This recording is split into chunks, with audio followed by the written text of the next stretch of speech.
All right. We are approaching 6:30. So before we get started, I just want to remind everyone it'd be great if you could keep your mics muted. If you have any questions, feel free to submit them via the chat, and then we'll get to them about halfway through the program.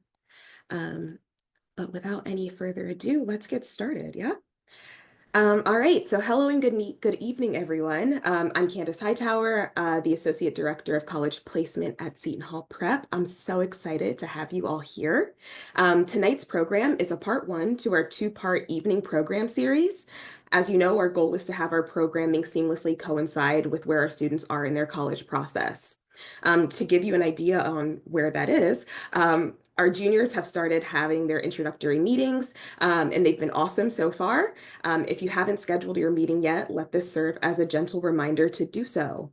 Additionally, we recently held a presentation on the college essay with Sophia Fias from St. Joseph's University. Um, all of you, um, all of you will be working on your essays in your English classes in the coming weeks, so keep that in mind. Many of our students are just at the beginning of their college search process, starting to build lists, prioritizing what's important to them during their process, and all of those fun things. Tonight, we'll provide a window into the admission process and give a quick snapshot of what is to come in the next year or so. We'll also have some time towards the end for some open Q&As. Please feel free to submit any of your questions through the chat when you have them. And with that being said, I'd love to jump into things. So I'm going to go ahead and ask our amazing panelists to introduce themselves. I'd love to know your territories, your responsibilities, as well as what experience you have reading Seton Hall Prep applicants. Awesome. So I'll start us off. My name is James Malone. I'm one of our Associate Directors of Admissions at Dickinson College. I am also, excuse me, our athletics admissions liaison. So we're a Division III institution. So if at the end, I don't know if I want to really open that up, but I can answer some athletic questions. My territory is I have about 10 counties in New Jersey. I also have 5 states in the Midwest. And I've been reading Seton Hall applications for the last 3 admission cycles. So I know Seton Hall Prep well. I'm also a volunteer men's lacrosse coach on our nationally ranked lacrosse program, and we have a couple of Seton Hall students playing for us as well. So that's a quick snapshot of what I do. Good evening, everyone. My name is Rose Leo, and I'm here representing Fordham University, the Jesuit University of New York, which I'm sure so many of you are aware of, as we're just about 45 minutes away from Seton Hall Prep, located in the Bronx and Manhattan, 2 very distinct campuses for undergraduate students to live and learn. I serve Fordham's undergraduate admission office as the Associate Director of Undergraduate Admission. I'm a 2-time graduate of Fordham. I've been in the admission office 12 years, and I am our Chief Athletics Liaison. So I, too, just like James, liaise with our athletics department. At Fordham, we're Division I in the Atlantic 10 Conference in all but football, where we're in the Patriot League. Happy to announce that we have at least one football player coming from the prep this year. So we get a lot of interest just overall from your students. And happy to be here with you all this evening. I recruit throughout various counties in New Jersey and also Florida. Don't ask how those are paired up together. It's complicated. But basically, my footprint is in a lot of parts of New Jersey. Hi, I'm Julie Washington with Hobart and William Smith Colleges. I've worked in higher ed now for about 14 years or connected to it. And I'm the Associate Director of Admissions. I'm based regionally, and I work with students that are applying from New Jersey and then parts of Pennsylvania. And in my role, working regionally, I'm quite busy coordinating regional events and things like that, but also have the privilege of working specifically with our school counselor engagement program. So working on like visits for school counselors and building connections there, which I really love. HWS is located in upstate New York, private liberal arts college in the Finger Lakes region, gorgeous area of upstate New York. We have a little less than 2,000 undergraduate students. and more like traditional liberal arts campus, guaranteed housing for all 4 years, strong athletics, and we really focus on the personalized education and opportunities for students. With award-winning career services, really strong study abroad, #1 in the nation for community service out of all liberal arts colleges. But some of the things that maybe you have, heard about HWS with especially our athletics, our Division III hockey team has now won back-to-back national championships, and we're Division I in lacrosse and then Division III in most of our other sports. And a lot of our D3 programs are in the Liberty League Conference. But I'm really pleased to be with you tonight and to answer questions. And I've also had two sons go through the college process, so can understand it from the parent perspective as well, and the stress and the questions that you may have. So happy to help and grateful to be here. Good evening, everyone. So excited to be here with all of you today. My name is Kelsey Berlinger. I am a senior recruitment coordinator in the Office of Undergraduate Admissions at the University of Michigan. So I'm based in Ann Arbor, based here in Southeast Michigan. I'm realizing I'm like one of the more West people from all of you, but still only a roughly hour-and-a-half flight. I've made the trip many times myself. I've been working here in the office at Michigan for just over 6 years, but been recruiting from New Jersey for the past 3 years. So very familiar with Seton Hall Prep and excited to be able to be here to talk about the admissions process with all of you. If you are less familiar with Michigan or the campus itself, we're just located about 45 minutes outside of Detroit, Michigan. We're a large campus community with about 30,000 undergraduate students, Division I, Big Ten institution, and offer about 285 different degree options. So a lot of different really great academic options at the university. Excited to be able to talk about anything that you might have interest in and the admissions process itself this evening. So looking forward to it, and thanks for having me. Hello, everyone. My name is Dana Hassel. I am the regional representative for the University of Pittsburgh.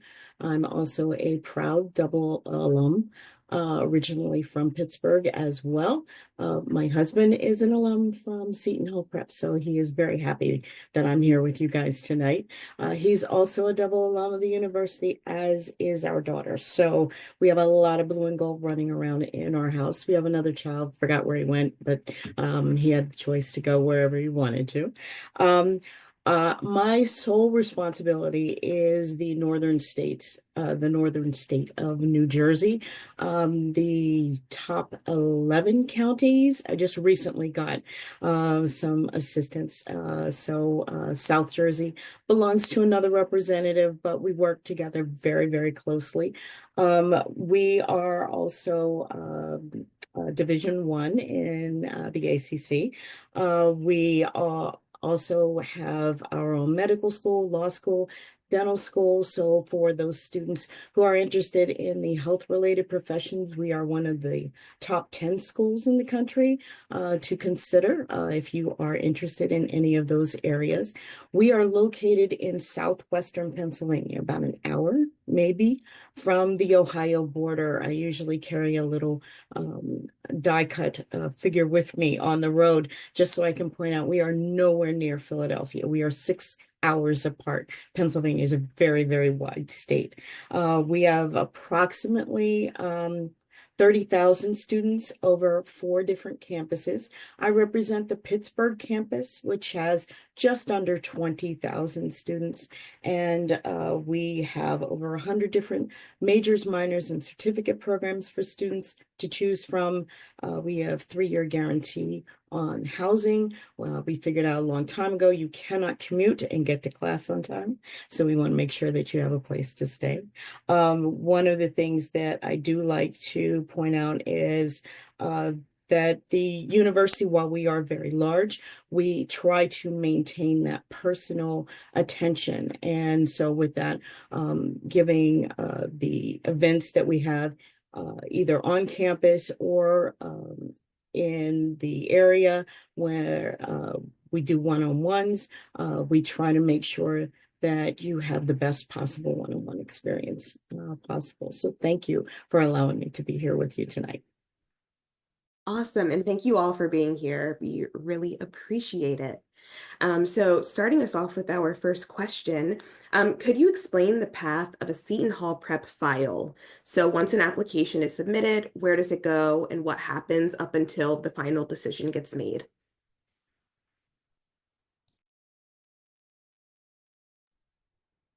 Anyone can start. I can start. So for us, we have two deadlines, right? So we have early decision one, which is November 15th.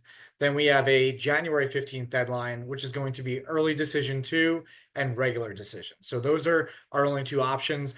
Some other schools might have rolling admissions. Some schools might also have early action. So I'll maybe let some of my colleagues take care of those things.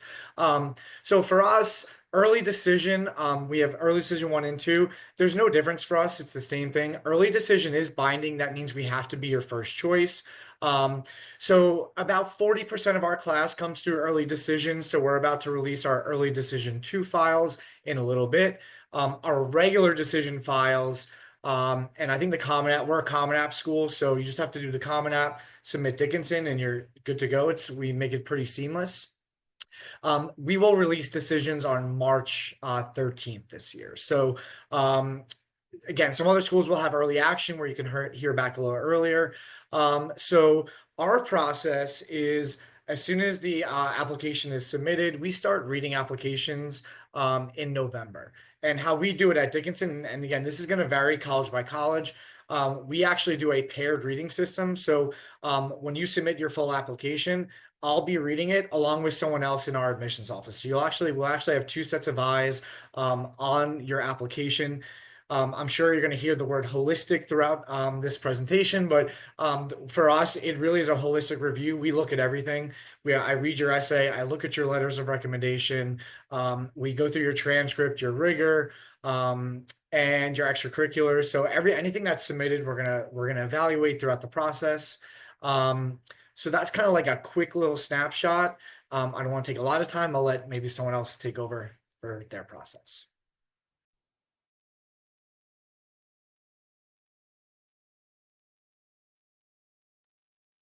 I'd love to hear all of your processes.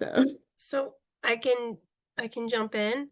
So great question. I would say that at Fordham we have a couple of rounds, like James mentioned, his rounds at his institution. We have early action, early decision one, regular decision, and then early decision two. So two different deadline dates. A Seton Hall prep applicant can apply whenever he feels he has the best, most complete application. And so a student's applying directly into either our College of Arts and Sciences or our business school at either the Rose Hill campus or the Lincoln Center campus. It's a direct admit. So what we do is exactly like how James said, we have a holistic approach. We have over 44,000 applications we receive yearly to the university. You'd be very surprised that how much we know applicants, how we're reading every file. There are going to be a lot of straightforward applicants, right? So I'm the applicant reader for the prep. I've been the reader for 12 years. If I don't know your curriculum by now, I shouldn't be working in admission. But we have a very good system where, you know every school, there's a school profile. So you know what your student is electing to take at their high school, and they're being compared to their high school, right? What they've elected to take against what their peers have chosen to take, how they have challenged themselves. It's very big at Fordham of how you've challenged yourself in high school, because we're going to ask the same of you in college, right? So inevitably, we want to admit students that we feel are going to be a good academic fit along with other fits, but that are going to successfully navigate their undergraduate years and then eventually graduate. And so we have the holistic review. A lot of the times I make the decision on the file, and then we do global checks to make sure everything falls in line, and that the applicant is looking good within our overall applicant pool of however many thousand applicants. That being said, there are going to be cases that need to be brought to committee for one reason or another. There is never one person reviewing your application at Fordham. You always have multiple sets of eyes. So for example, I'll use myself as an example.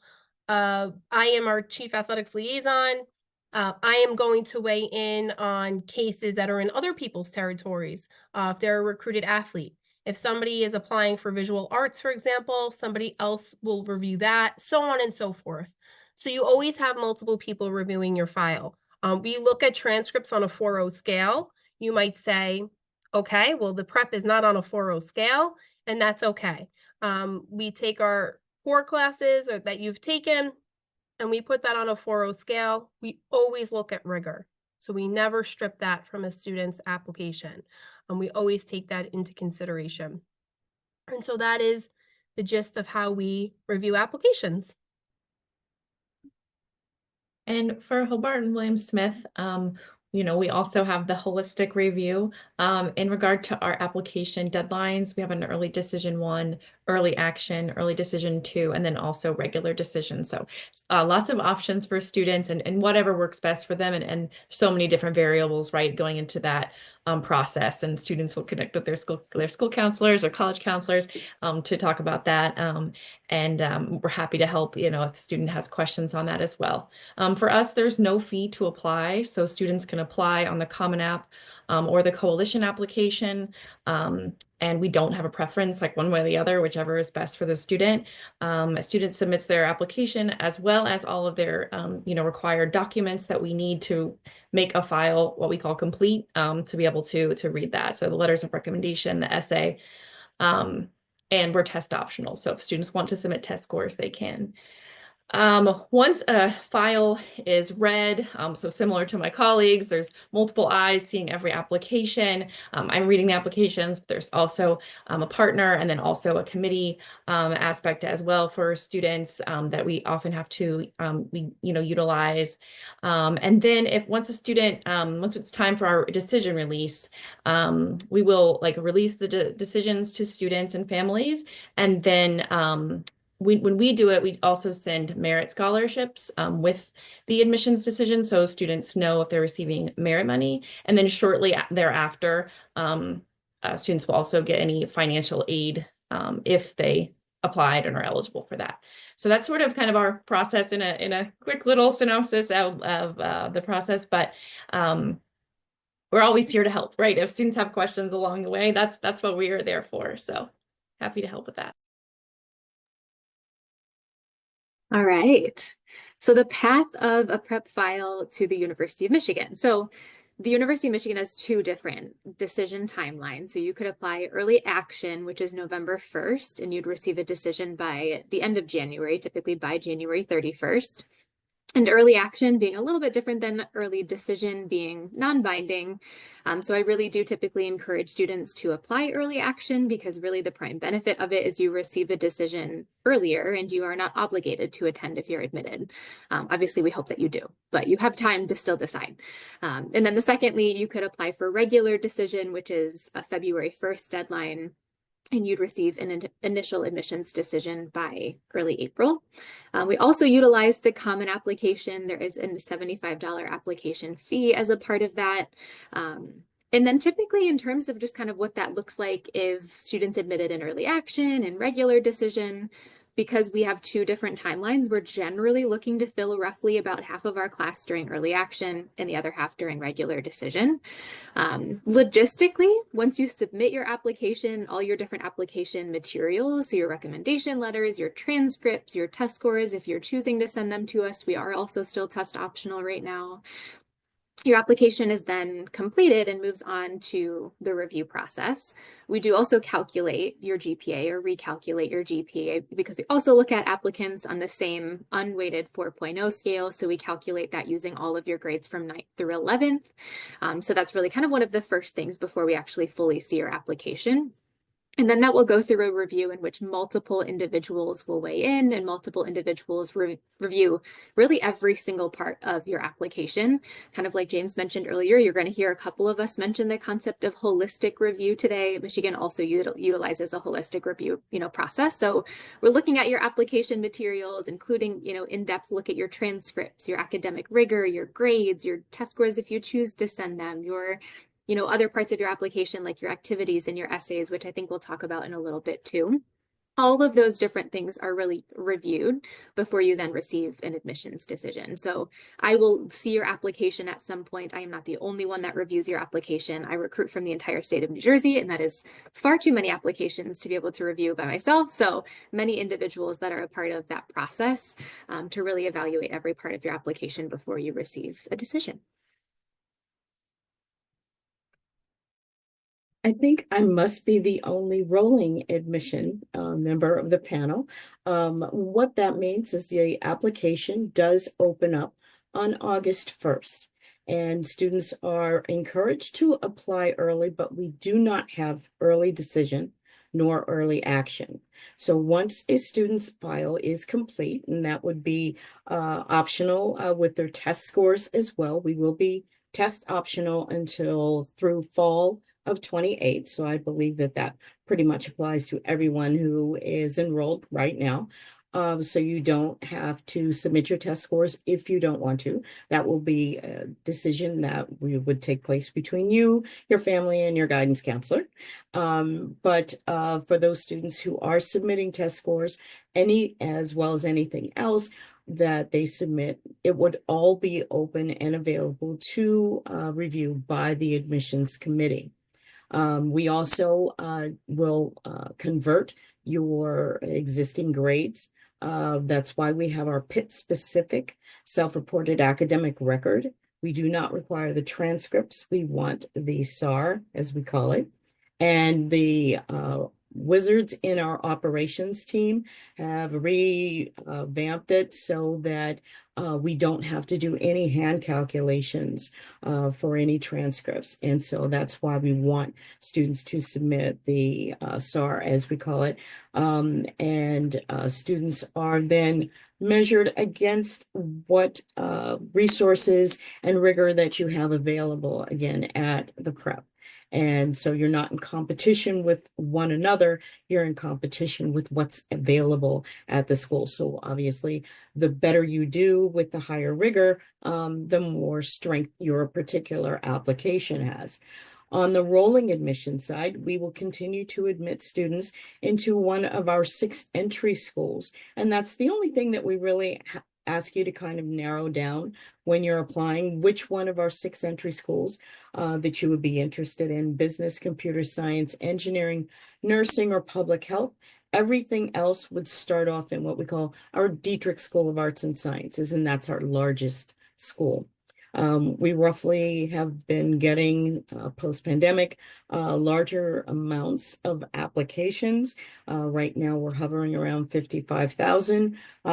Unfortunately, the number of seats that are available has not increased to go along with that. So it makes it a little bit more competitive for the student and a lot more reading for the territory managers. Although I am the territory manager for Northern New Jersey, I don't necessarily only read the Northern New Jersey applications. So there are multiple eyes that look at the application as well. So it's not just a single decision. Again, we don't have early action, early decision. We also do not require letters of recommendation, and we do not do interviews. So it's really, we're looking at those grades, and we'll talk about essays a little bit more because that's also a very important part of the pie. And so we ask that students give us about 4 to 6 weeks for a turnaround with a response. But as we get closer to that November 1 date, for students who aren't getting into their early action or early decision schools, they're looking at alternatives. And a lot of times we are alternatives. And so we will get more applications at that November 1st time period. So while we're saying we don't operate on officially on early action or early decision, we do encourage students to apply as soon as possible to get the best possible review. Awesome. One quick follow-up question. We mentioned committee. Could someone just go a little bit more in depth of like who committee is made up of, what that process looks like a little bit? I'll jump in there. So I'm sure some people have seen The Wizard of Oz and the people behind the curtain. That's that's committee. Committee is made up of our full-time staff, anywhere from the executive director, the associate provost, down to little old me, the enrollment services manager. And so all of us are trained extensively in terms of what is the best fit for a student. And so it's a collective group of people that we refer to as the committee for us. Awesome, thank you. So this is a little bit more, I think, on up to you guys, right? So how can a student make their application stand out? Like, what are you guys looking for, right?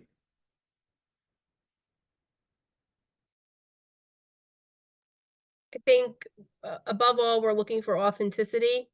We're looking for the student to take their time filling out the application. The beauty of the Common Application is you're allowed to put your information in once, and that will get sent to all of the institutions that you're using as member institutions. So you can, I think it's up to 20 schools you can apply with on the Common App. I'm not sure exactly, but you know, each institution will have their member page or institution specific questions that then you can submit for them. I think really just like taking your time with the application. Don't rush it. Give yourself, you know, do the due diligence to say if you're a leader in a particular extracurricular, then take the time to explain that. If a school is really of importance to you and you really like it and want to stand out, and they have optional questions, we'll tell you that those optional questions really, it would behoove you to take the time to answer them. Because really what we're trying to look for is fit, right? So are you a good fit for the institution? Is the institution a good fit for you?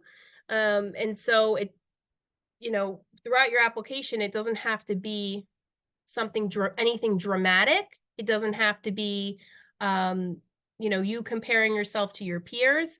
It's really just letting us know who you are.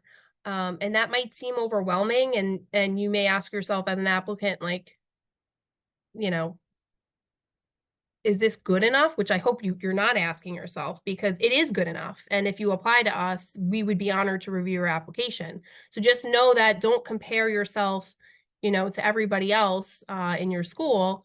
Just kind of reflect, look inward, and take time to apply. And I'm sure my colleagues would give so many other good tips. So I'll pass it over to them. I can go next. I'll bring up something that maybe some people on this Zoom have heard before, but along with all those things in your application, there's a lot of different ways to stand out. So at Dickinson, and I should have said this in my introduction, right? We're a top 50 liberal arts college in the country. So our acceptance rate's about 39%. We get about 8,000 apps a year, and we have room for about 575. That's what we're looking for in each class. So it's going to be really, it depends on where you're looking and different, there's a lot of factors, but for us specifically at Dickinson and a lot of liberal arts colleges, we encourage interviews, right? We want to be able to get to know you. So an interview for us is something where we can track. So we track demonstrated interest. Demonstrated interest means a wide range of things. It could just be something as attending a virtual event. Maybe there's a virtual open house. Maybe you're doing a virtual panel that we offer monthly. Maybe you're just popping by on campus. And we understand, right? Not everyone can get to campus and do all those things. I'm the regional counselor. You can reach out to me and we'll be like, oh, awesome. John has reached out a bunch of times. He wants to set up an interview. And I'll see all that while I'm reading the application. And then kind of rewinding, getting back to interviews. For us, an interview is just a conversation. You can do interviews with myself as a regional counselor. You can do interviews with a current student. You can also do interviews. We offer monthly alumni interview opportunities. So if you want to talk to a current alum, and it'll kind of be, again, that conversation back and forth. So the last thing that I would say, and I'm sure we will all echo this at the end, but please use your amazing counselors at Seton Hall Prep, right? They're going to understand the schools that you're applying to and really what those schools are going to want to see in that application process, or the schools who do track demonstrated interest, or the schools who probably want test scores, right? So there's a lot. We understand this can be a stressful process. That's why we're just trying to give you some advice today, and kind of break it down into smaller chunks for you. And I would say also, when you're thinking about your application, we talk about this sometimes when we're talking with students and as they're preparing your application, ensuring that each part of your application allows us to see as much about you as we can, right? Thinking about like not overlapping on certain things on your application. So and I'm kind of going to give a practical example on like your activities list. We love to see, what activities that you've done both inside school, opportunities that you have within, your school community, but also then outside. And, even if that's working or volunteering, maybe you've had experiences and opportunities to travel, really showcasing all those different aspects of you and as a student applicant so that we can get an idea of who you are. And then we also offer interviews. And so those are an opportunity for us to get to know you beyond what's on paper, which again, it's just another, opportunity for a student to connect with someone from our team, where we can have that conversation, whether it's on campus, virtually, or at a coffee shop. But we're happy to do that. For us, it is a personalized experience, and so we read every aspect of your application. But if you can do things to kind of tell a full story using your application, that's really helpful and allows you to stand out. And then the last thing I would say is really consider the courses that you're taking in high school, and being thoughtful about that, trying to take as much rigor as you are able to and still do well, and even extending that into your senior year courses, just being really thoughtful on that, making sure you continue to take those like challenging courses in your senior year as well. I would probably echo the sentiment of really utilizing your application. At Michigan, just because of our application volume, we don't have the capacity to conduct interviews with students, so it's just not something that we offer as a part of the admissions process. And in a typical year, because we're receiving so many more applications from qualified students than we can admit, is really looking beyond your academics, because up until senior year, you have ideally done most of the things to prepare yourself, taken the most academic rigor that you have, taken your test scores and done well. If you're choosing to send them, really performed as well as you can.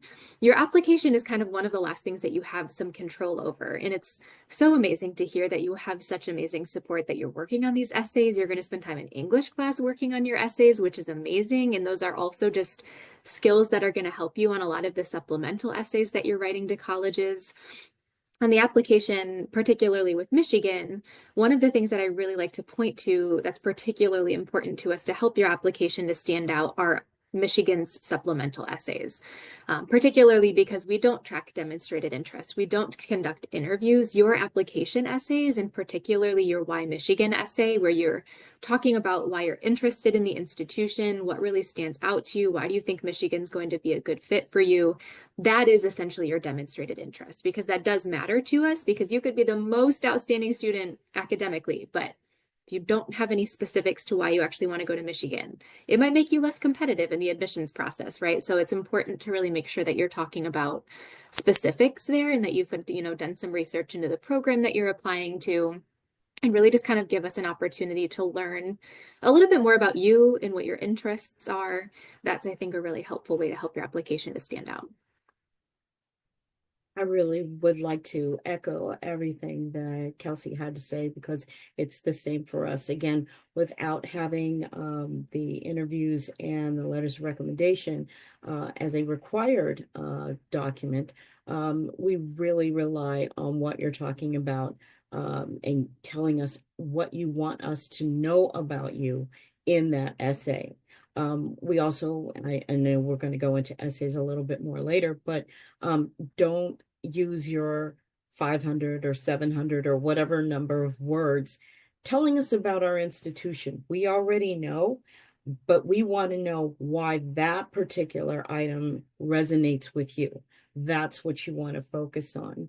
And even though we also don't track demonstrated interest, but we do keep track of the times that you make contact with us so that, if it's coming down to, how interested really is the student, we only have one seat left, in a dramatic situation like that, that information can come into play. But we have all different alternatives for you to utilize the visitation. We use it very loosely because it counts for our virtual visitations, which we strongly encourage students to take advantage of, whether they're coming on campus or not. It takes away from that information overload when you get on campus. Like, okay, because after a while, they all kind of look the same, and there's buildings and grass, and like, okay, so you want to do something that is genuine. You want to say something that we won't find on your transcripts. If there is a particular person in your life who is the only person who can give another side of you, then absolutely have that person submit a letter of recommendation on your behalf. If it's in the file, we're going to read it. Awesome. Let's talk a little bit about testing. So how does standardized testing play a part in your admission process, if it does? I'm happy to start with this one. I typically like to tell students it's one of the many components, right? When we're talking about holistic review and we're talking about institution, or I shouldn't say generally, when you're talking about Michigan looking at the many different factors in your application, test scores are one of the many, right? It's, also looking at your academic rigor, what types of classes you've taken, how might that align with the program that you're interested in applying to at the institution, how you've performed in high school. If anything, when you're deciding, should I send my test scores or not, I think it's helpful to consider, is it going to be an extra factor that helps to really just boost my application? I think the more academic information that we can have is generally very helpful, especially if you feel like that test score is a pretty accurate representation of your performance. But it isn't also something that at Michigan, we're not going to penalize you for choosing to apply without a test score. I think in those cases, and especially since you have really great curriculum preparing you for AP and AP exams, is sending those as a test score supplement. I've found in many cases that if a student is applying test optional, they don't submit an SAT or ACT, they can really help their application to still stand out a lot by submitting those AP exam scores that kind of are that test score supplement in a way. So when they're there, it can be very helpful, but I think really continuing to consider also the context too of Seton Hall Prep. Michigan, when we're looking at your academics, when we're looking at your test scores, we're considering where does that fall in the context of your high school. So I think that's a really important factor to consider too. You can generally look at what is our middle 50th percentile of our admitted class, sure, but that's also a pretty broad range of about like 1380 to 1550. So looking more so at kind of the context of your high school too, and when you're deciding to submit test scores. I'd just like to add to that too, because it's very similar as well. I mentioned before, it's a personal decision, and you will see if you go onto our website and looking at the freshman profile, I also like to tell students this represents that median. And so when you are seeing test scores there, these are the test scores of the students who chose to submit their test scores. Not everyone. So keeping that in mind, and not, maybe getting freaked out by the numbers that you see, and taking that into consideration. And again, is it a representation of who you are as a student and for the program that you're applying for? Do you feel that you are competitive with your test scores? We also put on the bottom of the profile the percentage of students who are accepted without test scores, and it's really hovering around 50%, even higher with some programs. So it is definitely a personal decision between you, your family, and your guidance counselor. So at Fordham, we went test optional during the pandemic, as many other institutions did. And so we had always grappled with the idea or the question of, is testing really indicative of student success, right? So there's a lot of debate about that.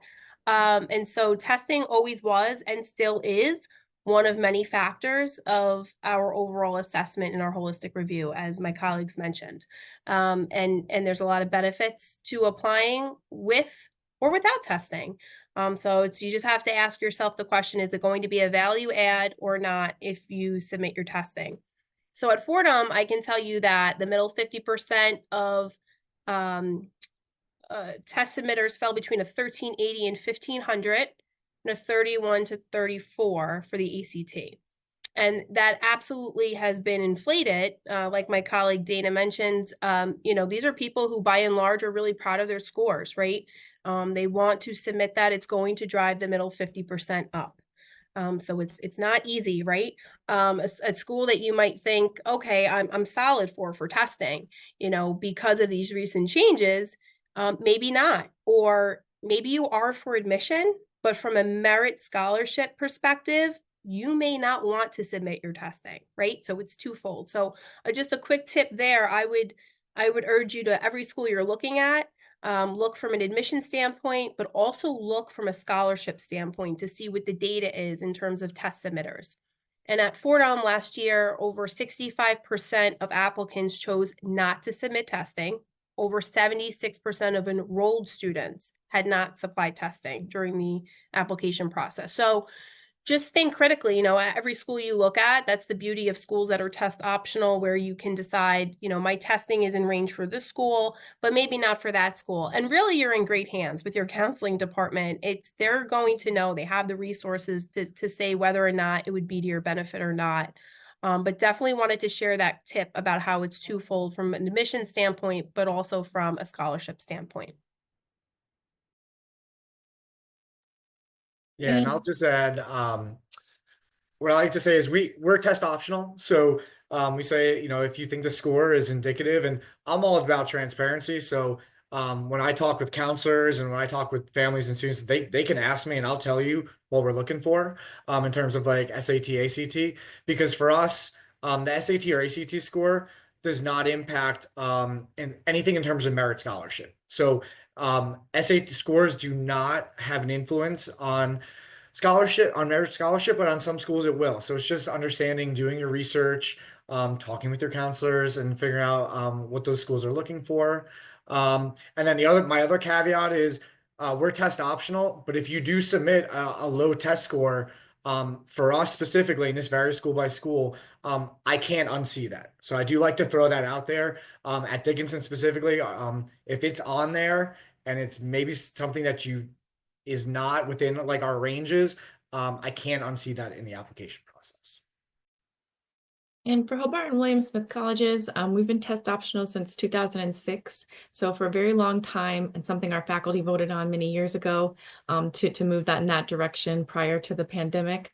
So for us, the majority of our student applicants actually do not submit test scores. If a student wants to and feels that that's, going to be something that they want to have on their application and feels like it's a good representation of them and their abilities, absolutely, right? Please feel free to submit your test scores and do that with your application. And for us, merit scholarships aren't tied to test scores, so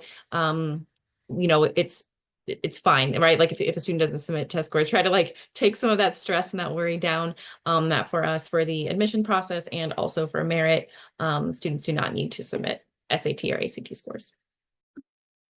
Awesome. Thank you.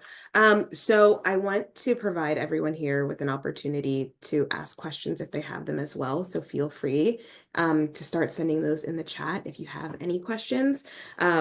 But while that's happening, we mentioned holistic review quite a bit. Could we talk a little bit more about like those qualitative pieces? So how are extracurriculars weighed in your process? And then like, what are you really looking for in the personal essay? In those two regards.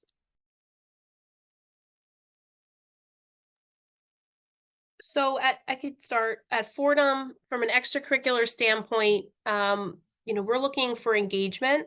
We find that the majority of our applicants are in one way or another engaged, whether that be in their school community, their community at large. If that is within their family unit. Engagement is very important. And following the Jesuit mission and identity, right? Cura personalis, or care of the whole person. We're looking at students who may exhibit that, right? Certainly community service is not required, but we see a lot of applicants who do. Just look at who participate, look at yourselves, right? You may have a requirement to graduate and do a certain number of community service hours. That's great. But we're also looking at it from a broad perspective, right? And there are other qualities that we're looking at, leadership. You're involved in certain clubs, organizations. Are you a member, or are you exhibiting leadership? I think the thing to keep in mind is it's not so much quality so much as it is, it's not so much quantity as it is quality of your co-curricular or extracurricular activities. So we're looking for longevity. We're looking for types and levels of participation. You might have a personal circumstance where you're not able to participate in as many or really any extracurricular activities. Maybe you have a part-time job, you're a caretaker for a family member, you play a really big role in your family unit, right? And really, if you can help us connect the dots in the additional information section in your letter of recommendation or elsewhere, so we can get that qualitative information from you, then as opposed to for extracurricular activities, you have nothing listed, right? So just again, give yourself credit where it's due, making sure you're putting in the time to reveal that, making sure you're meeting with your counselor to discuss what it is you want included, and he or she can advocate for you, your teachers, etc. So that's the extracurricular part. And the essay, we're not looking for anything dramatic. There are a lot of good essays. So I just want to put that out there. There are a lot of good essays. There are essays that you're blown away by and you're like, wow, this is honors level. This person can really handle writing 6 or 7 papers a week in their honors classes, right? But I just want to put it out there that there are a lot of just good essays. And I'm like, if you're not funny, this isn't probably a place to start to be funny. You never know who's reading your essay. So you always want to answer the question prompt, right? You want to make sure that you're not using ChatGPT to write your essay. We'll kind of know the difference, especially if you have another writing supplement where it's in a different voice, right? So we always want to make sure it's in your voice. You're answering the question, you're using proper grammar, syntax. But again, the qualitative factors can come from so many different areas within your application. And they, in the admission committee, mean just as much as the transcript, right? And or the testing. So just want to put that out there to you, that from an extracurricular standpoint, you don't have to feel like you have to be part of every single thing. And we'll know if you're just trying to do that for application purposes. So I'm going to turn it over to my colleagues. I'm sure they have a lot more to add. I think that was a beautifully explained common application personal statement essay. I think I would echo a lot of those different same things. And I think the only thing that I would add as it relates to the application essay, and I think I'm also actually reiterating something that Julie mentioned earlier, which is utilizing every part of your application. So if you have already gone in depth into an extracurricular activity in that portion of your application, if you're writing about one topic and maybe one of our supplemental essays about a certain aspect of your community, maybe trying to utilize hey, have I already talked about this or kind of done something else with this topic somewhere else in my application? Can I provide something new and different that I haven't already showed, the admissions committee or whoever is reviewing your application, then they're not already seeing otherwise in my application. I think because it's really helpful. You only have so much space for us to really get to know you as a person and as a student. So make sure that you take advantage of that space as much as possible. But I mean, really, truly, in terms of just the logistics of it, it's certainly great to have, proper grammar, making sure that you're following a format of some sort, but it doesn't necessarily need to be a, very strategic 5-paragraph formatted typical English essay necessarily. It's more so looking at like, does it make sense? Does it flow? Are you following the prompt? Are we learning something a little bit more about you? So that's what I would say about the personal statement essay. As it relates to extracurricular activities, I definitely would say to quality over quantity, focus in and also show us the things that you've committed a lot of your time to and things that you're really interested in. We're not only looking at kind of learning about what you're interested in doing outside of school, but also how you balance that with your academic education, how much you want to contribute to those types of communities at our institutions, or are there things that you're involved in that we also offer? You're also showing us what type of student you're going to be on our campus, right? Michigan in particular, I mean, we're a very active campus. Our students are very involved. We have about 1,600 different organizations for them to be a part of. So it's helpful for us to see that you've been involved in different things. And it certainly can be, athletics and clubs at your school. It could be your job that you might have part-time on the side, or the responsibilities that you do have with your family. But really, I think just showing how do you balance what you do outside of school, within your community, with your academics as well.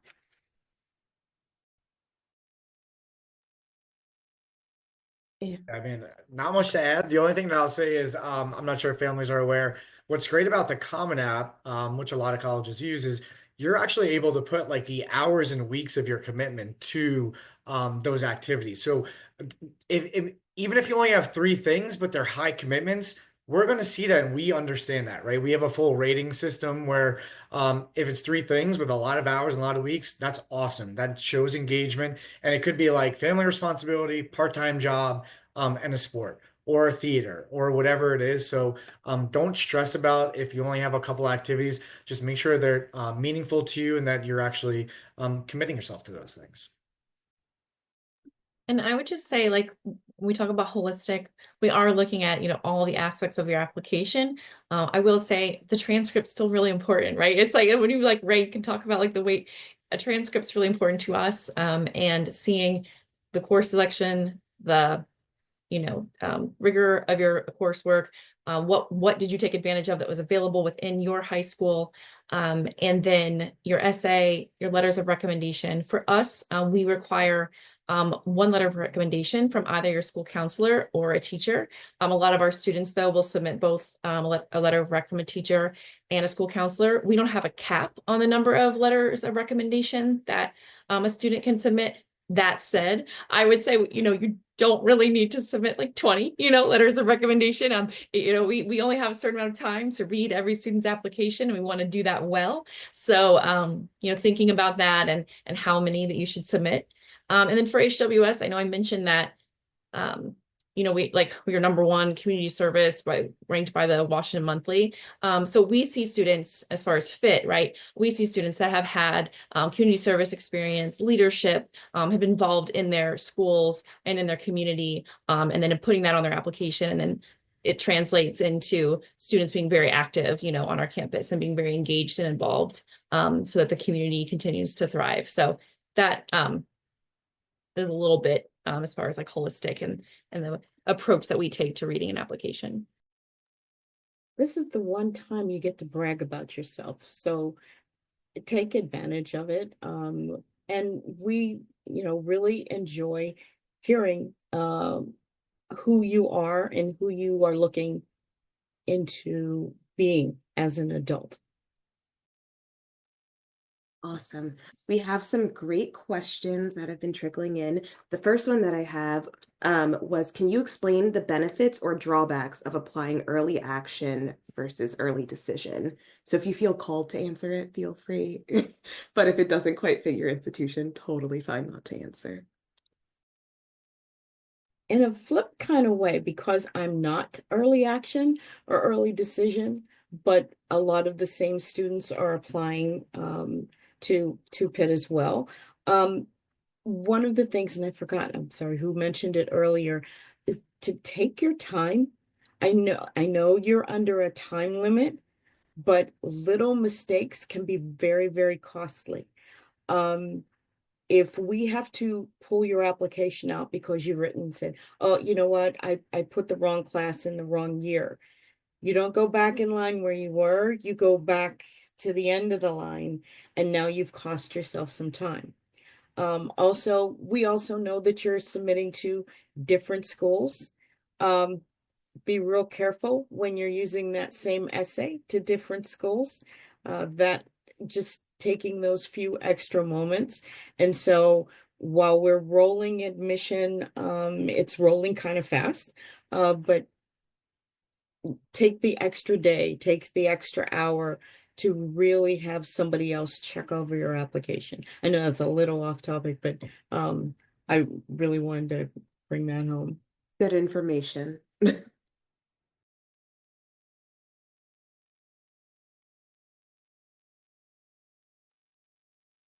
Would anyone like to I speak can, I on? guess, jump Yeah. in. I don't have the best advice on early decision, but I guess I'll weigh in on the early action side of things. And just like early action versus regular decision. Unless anybody else has anything to jump in on early decision. But I think, I mean, early action is truly just in the name of just receiving an action, a decision earlier. And you still have time to decide. You still have the ability to apply to other institutions. You still have time to decide, weigh your financial aid package, whatever it might be, before you actually make a decision on where you'd like to enroll. So I think that's really a huge benefit of applying earlier. Definitely helps with planning. As a school who has both early action and early decision, I can tell you that the majority of applicants will apply using our non-binding round. So same goes for regular decision and early decision too, because early action, early decision 1 is a November 1st deadline. Regular decision, early decision 2 is a January 3rd deadline. So when you're applying using a binding round, it is a tangible way for you to express your interest, right? And your love for that school, because the understanding is that you're applying to one institution early decision. So for instance, early decision 1, right? November 1st.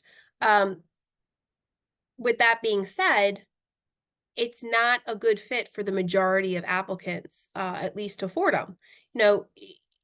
You are saying that it is the perfect fit in all aspects, academically, socially, personally, financially, especially financially.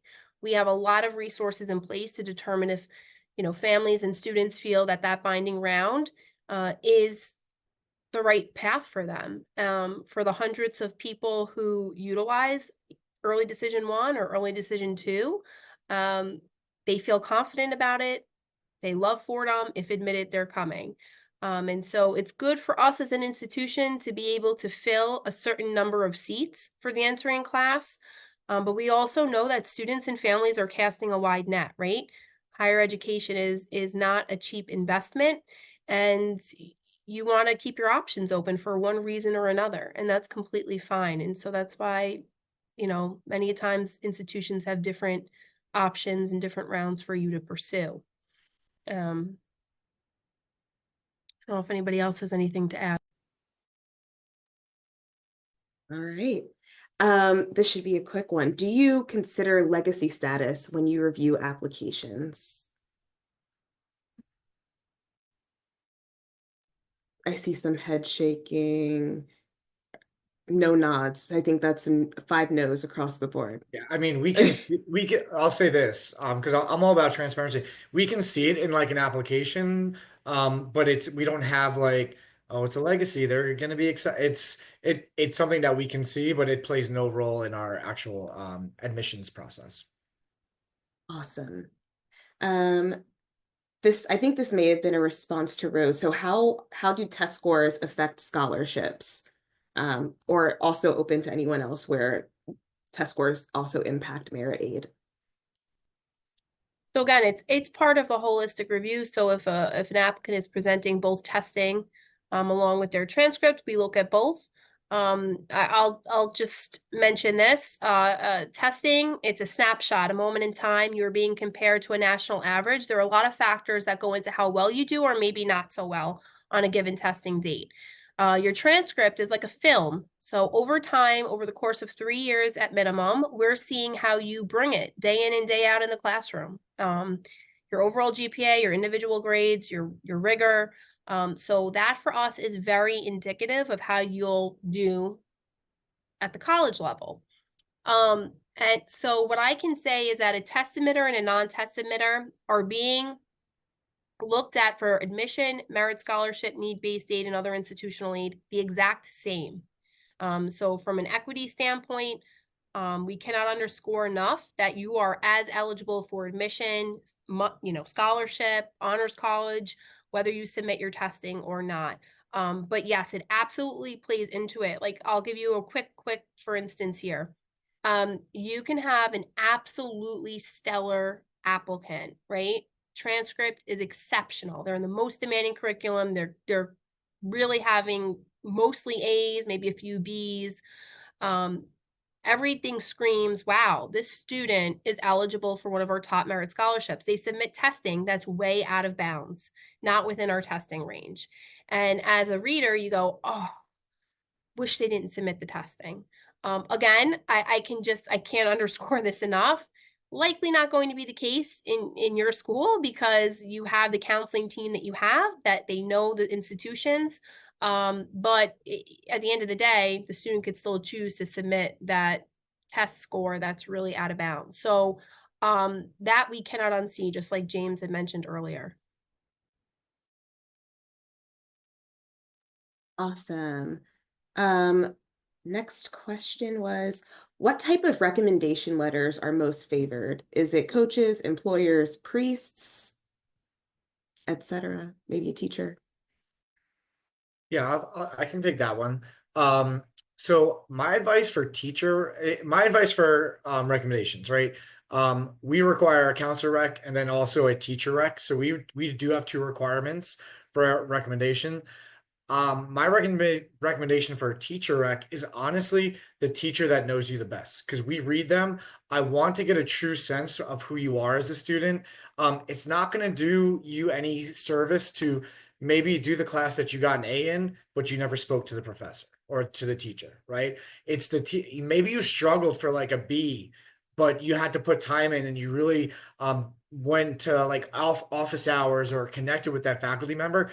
They're going to be able to paint a much stronger picture to the admissions committee. And we honestly, just because we talked about committee earlier, we're doing about 3 weeks of committee coming up for a decision release where we evaluate files. And sometimes if we're between right and accept and a reject, we'll go right to the teacher recommendation and see like, can this student be successful in our rigorous environment? So for us, the recommendations are really important. And I would say that the teacher who knows you the best, who's really going to be able to connect to the admissions committee on how you're going to be able to handle right rigor and academics and things like that. Awesome. There was a question that I think might have been a response to Dana. Could you explain why GPA has to be recalculated? And then also maybe a quick description of like that SRAR that you mentioned. Sure. So on the self-reported academic record, students will report basically take everything that's on their transcript and put it into a format. Your grade point average that you're getting from high school includes everything that you've taken. We're not necessarily interested in what you got in gym, if that's not your thing.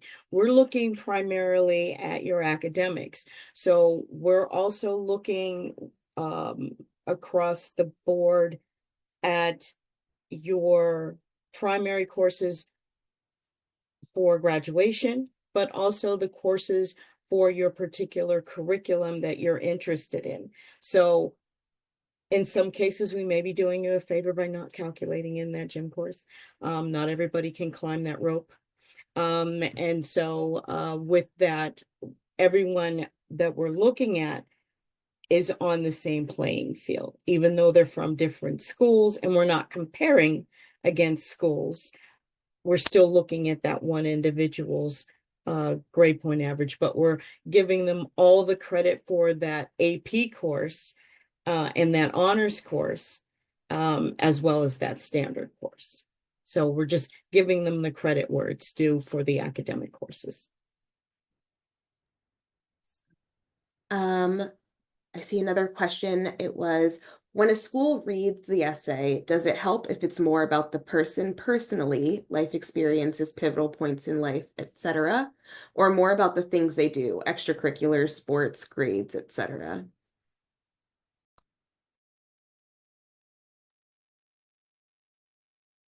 I can start on this one. I admittedly, when I read this question, the first thing I thought was it depends, because I think sometimes significant life events or points in time can also be connected to your sports or your grades. If you had a pivotal moment in, your sport that is a contributing factor to something that makes up a significant part of your identity, great, talk about that.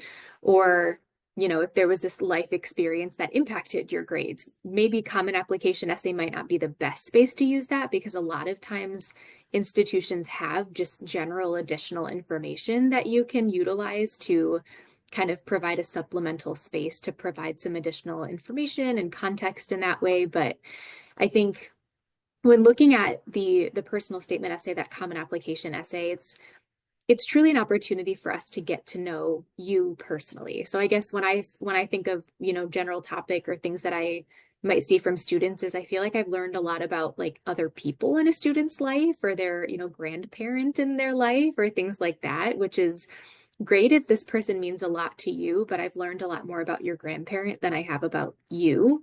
I think that's the thing. I would kind of be strategic about considering, is this my life experience? Is this really my story and a part of my life that I want to tell you about?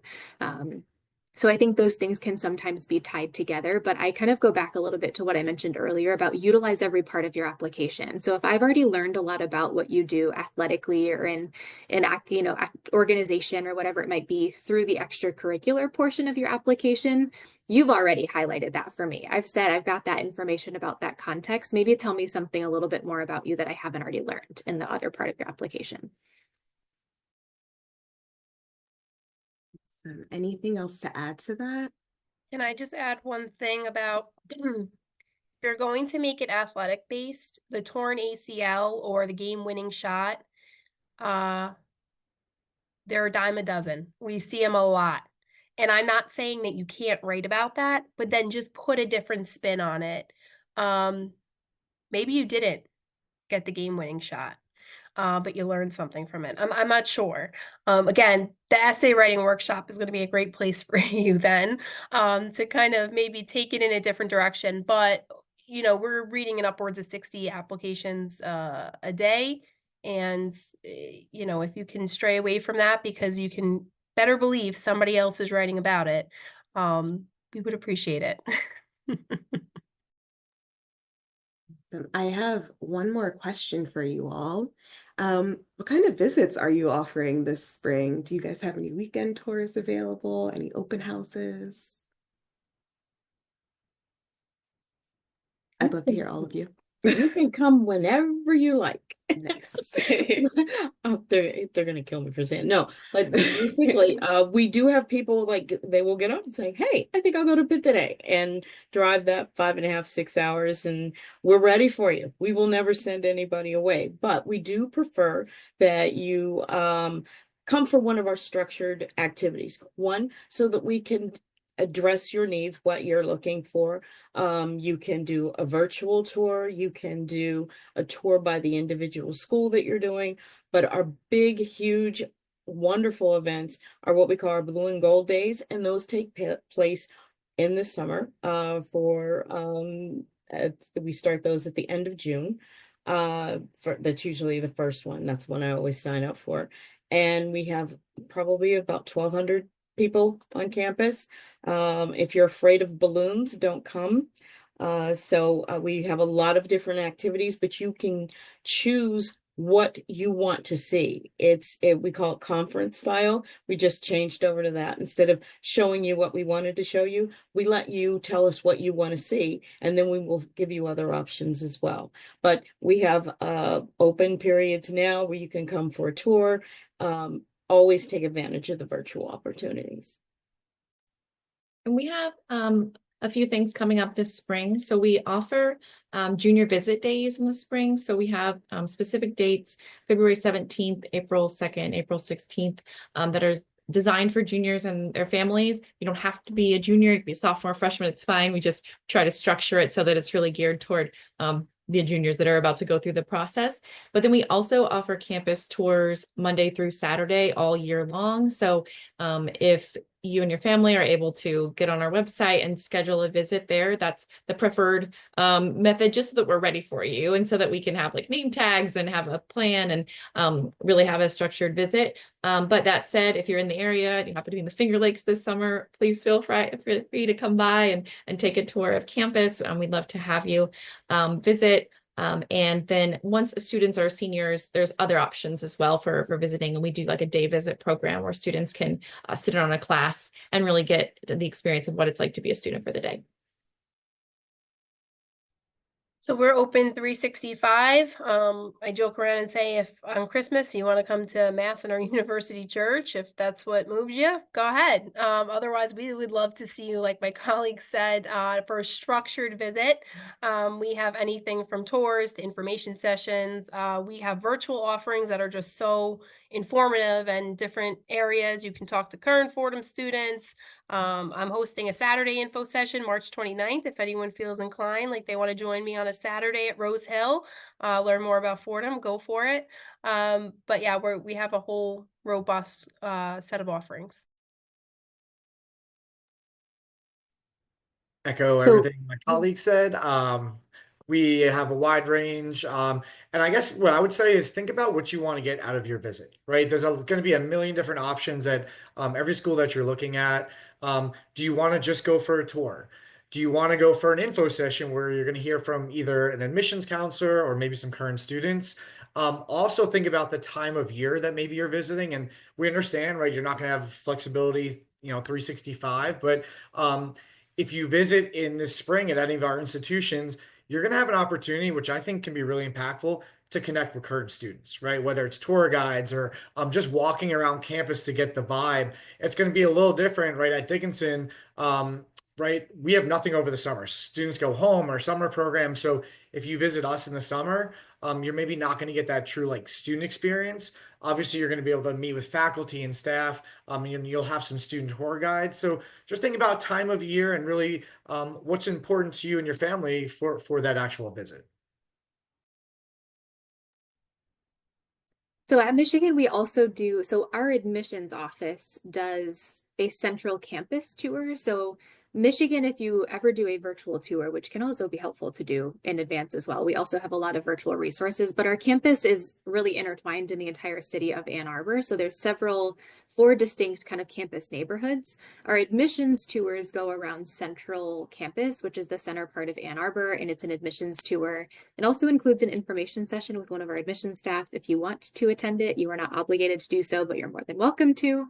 And they're typically offered on Mondays, Fridays, and select Saturdays during spring break times, though. So mid-March to mid-April, you'll find tours Monday through Friday and then several Saturdays as well. So definitely come visit us if you want to really enhance that time too, especially because I know that traveling to Michigan for a visit is going to require either a flight or a like roughly 10-hour drive if you're into road tripping.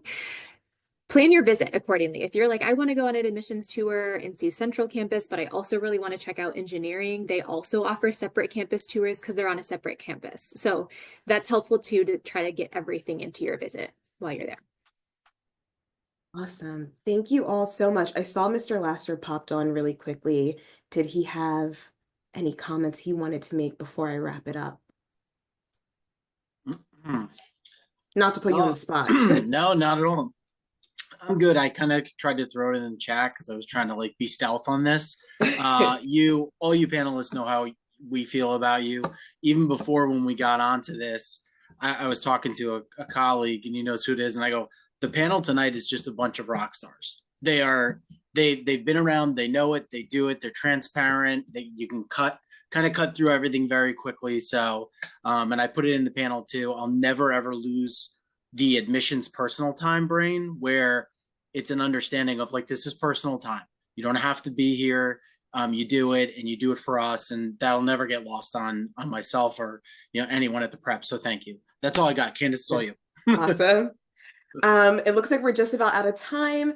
So I'd like to thank our group of panelists one more time for their insight this evening. They've been super informative, and this event would not be possible without them and their expertise.